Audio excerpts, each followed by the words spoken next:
There is an invisible clock that starts ticking the moment a relationship ends. Not because healing has a deadline, but because the world expects one. People ask how you're doing. They expect progress, they expect strength, they expect you to be okay sooner than you are. And slowly, without realizing it, you begin to rush yourself. You tell yourself, I should be okay. I should be over this by now. I shouldn't still feel this way. Other people have been through worse. I need to move on.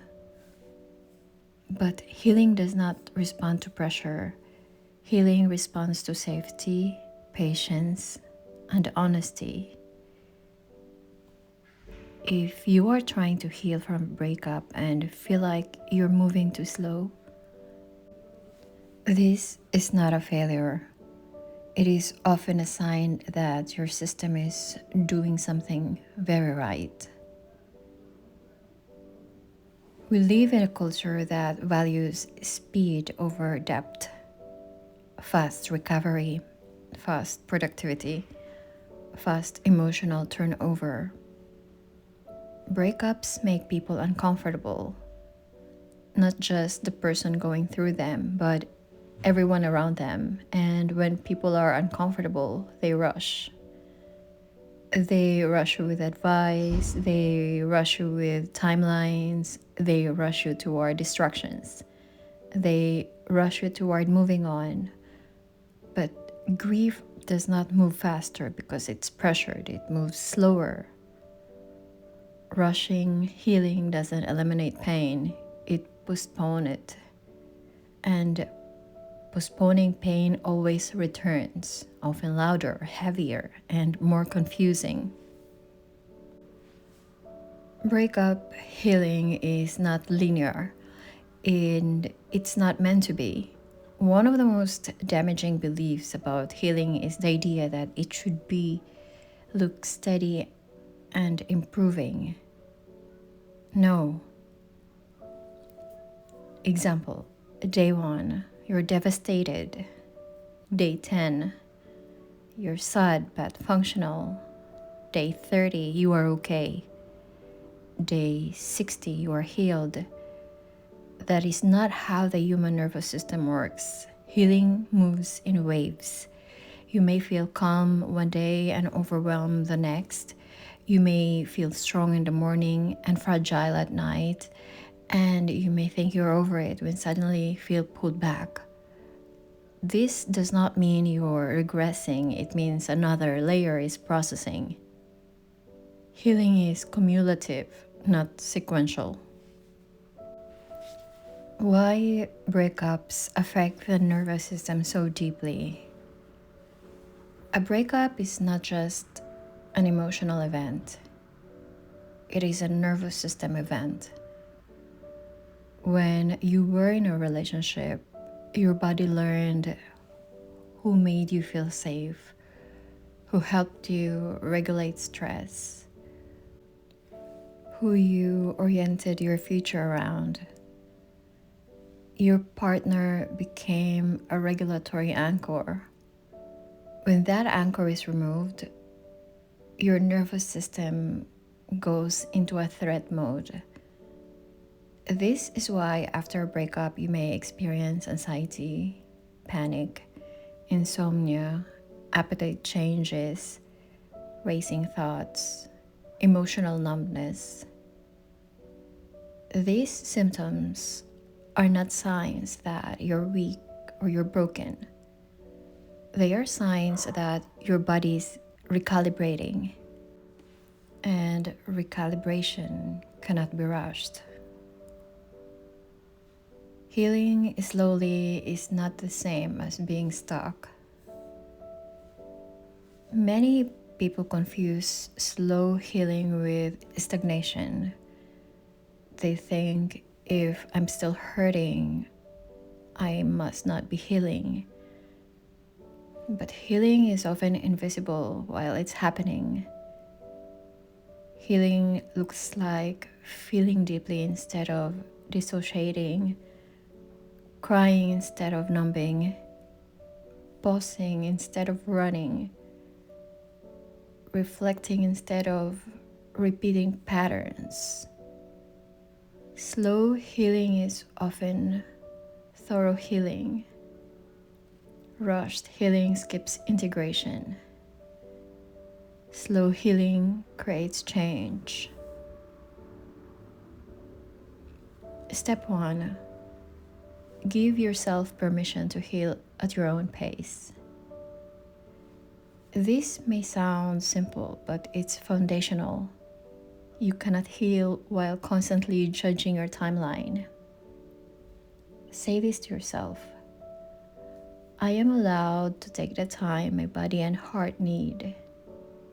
There is no universe scheduled for grief. There is no correct speed. Your nervous system heals through safety, not deadlines. When you stop rushing, your system can finally exhale. Step 2.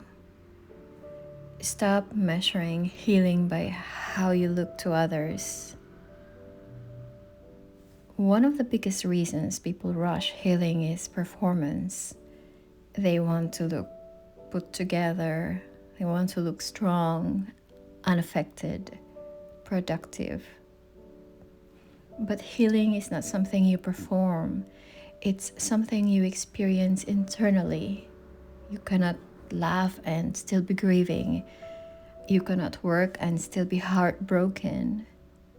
Smile and still be processing loss. External functioning does not equal internal healing. You don't owe anyone a recovered version of yourself.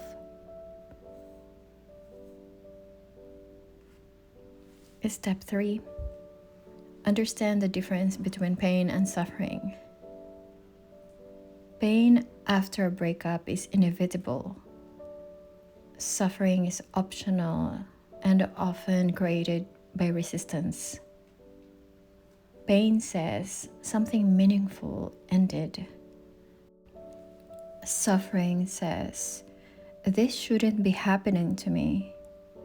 When you fight the pain, you add a second layer. Shame, self-judgment, frustration, fear.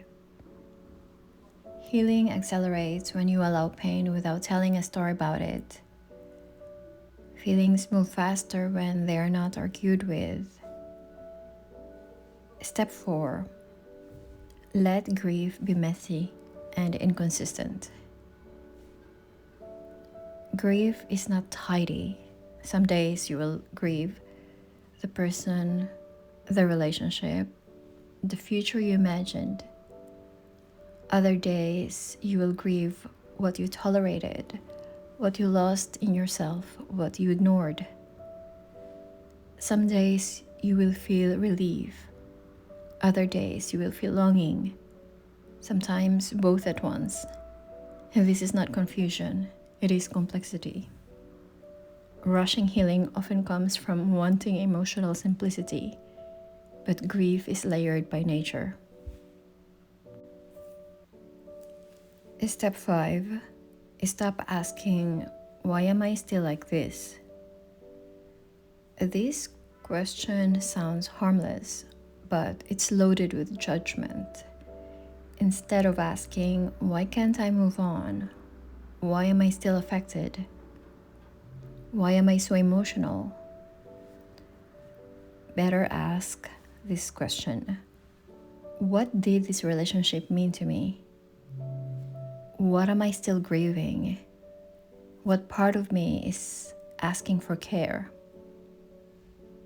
Pain is not malfunction, it's communication. Healing speeds up when you listen instead of criticizing. Step 6. Heal the attachment, not just the memory. Missing someone is rarely about the memory alone. It's about attachment. Attachment includes emotional safety, familiarity, regulation, identity. Your system learned to calm down with this person. So when they're gone, your body feels dysregulated. Healing means learning how to self-soothe, self-regulate, feel safe internally. This cannot be rushed. It must be practiced gently and repeatedly. Step 7. Create a slow, supportive environment. After a breakup, many people try to overhaul their lives. New routines, new goals, new distractions. But what your system often needs first is predictability and gentleness. Support healing by keeping a regular sleep schedule, eating consistently, reducing overstimulation, creating quiet time, moving your body gently. This is not a stagnation, this is stabilization. You build strength after safety is restored. Step 8. Don't force closure, allow acceptance. Many people rush healing because they're waiting for closure. They want explanations, apologies, clarity, validation. But closure is not something you receive, it's something you decide. Acceptance sounds like, I may never understand everything. I don't need answers to heal. This ended and I still can't move forward. Acceptance is quieter than closure, but far more freeing. Step 9. Resist the urge to replace the pain. Rebounds, overworking, constant stimulation, these are attempts to escape pain. They offer temporary relief. They do not offer healing. If you don't feel the loss, you don't integrate it. If you don't integrate it, it repeats. Healing slowly means allowing emptiness without immediately feeling it. This is where insight, growth, and self-trust are built. Step 10. Redefine what progress looks like. Healing progress is not never thinking about them. It is not feeling happy all the time. It is not being emotionally neutral. Progress should look like shorter emotional spirals, fast recovery after triggers, less self-blame, more self-compassion, more presence in your own life. Subtle progress is still progress. So, why slow healing leads to healthier love later? When you heal slowly, you learn your attachment style, your emotional needs, you learn your boundaries, your patterns, your limits. Rushed healing often recreates the same relationship in a new form. Slow healing breaks the cycle. It teaches discernment and the ability to choose peace over familiarity. When you feel behind everyone else, you are not behind. You are not late. You are not failing. You are healing in a way that honors your depth. People who love deeply often heal deeply, and deep healing takes time. There is no prize for being the fastest to move on. There is peace in being the most honest. One day, you'll stop timing yourself. One day, you won't count the weeks since the breakup, the days since you last cried, the moments since you thought of them. You'll simply be living more grounded, more self-aware, more emotionally resilient, and you'll realize you didn't waste time. You built yourself.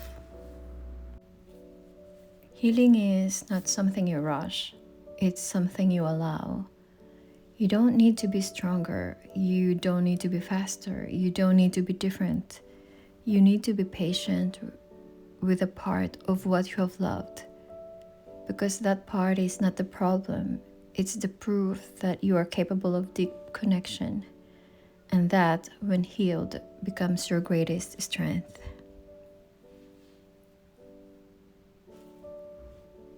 Thank you for listening.